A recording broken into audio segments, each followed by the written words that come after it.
महायुतीचे उमेदवार सुनील तटकरे रायगड लोकसभा निवडणुकीच्या रिंगणात उतरले आहेत. सुनील तटकरे यांच्या प्रचारार्थ महाराष्ट्र राज्याचे उपमुख्यमंत्री देवेंद्र फडणवीस यांची जाहीर सभा शुक्रवार दिनांक 26 एप्रिल 2024 रोजी दुपारी 12 वाजता पेण नगरपालिकेच्या मैदानावर होणार आहे. देवेंद्र फडणवीस हे तिसऱ्यांदा पेणमध्ये येत असून या अगोदर 2016च्या पेण नगरपालिकेच्या निवडणुकीच्या प्रचारार्थ पेणमध्ये आले होते. त्यानंतर 2019 ला युतीचे उमेदवार यांच्या प्रचारार्थ पेणमध्ये आले होते आणि आता महायुतीचे उमेदवार सुनील तटकरे यांच्या प्रचारार्थ जाहीर सभा घेत आहेत. सदर सभेच्या तयारीसाठी पेण तालुका भाजप, राष्ट्रवादी व मित्रपक्ष मेहनत घेत आहेत. सदर सभेला पेणचे आमदार रविशेठ पाटील, भाजप जिल्हाध्यक्ष तथा माजी आमदार धैर्यशील पाटील, कॅबिनेट मंत्री आदिती तटकरे, आमदार अनिकेत तटकरे, अलिबागचे आमदार महेंद्र दळवी, पनवेलचे आमदार प्रशांत ठाकूर, उरणचे आमदार महेश बालदी, दापोलीचे आमदार योगेश कदम, महाडचे आमदार भरत गोगावले, आमदार ज्ञानेश्वर म्हात्रे, आमदार निरंजन डावखरे आदी उपस्थित राहणार आहेत.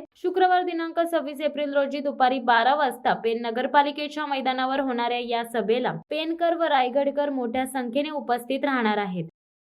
32 रायगड रत्नागिरी लोकसभेच्या निवडणुकीकरता महायुतीचे उमेदवार आदरणीय खासदार सुनील तटकरे साहेब रिंगणात उभे आहेत. आणि आता आपण पाहताय की उद्या राज्याचे उपमुख्यमंत्री आदरणीय देवेंद्रजी फडणवीस साहेब यांचा प्रचार दौरा किंवा एक महायुतीची संयुक्त बैठक या मतदारसंघामध्ये होत आहे.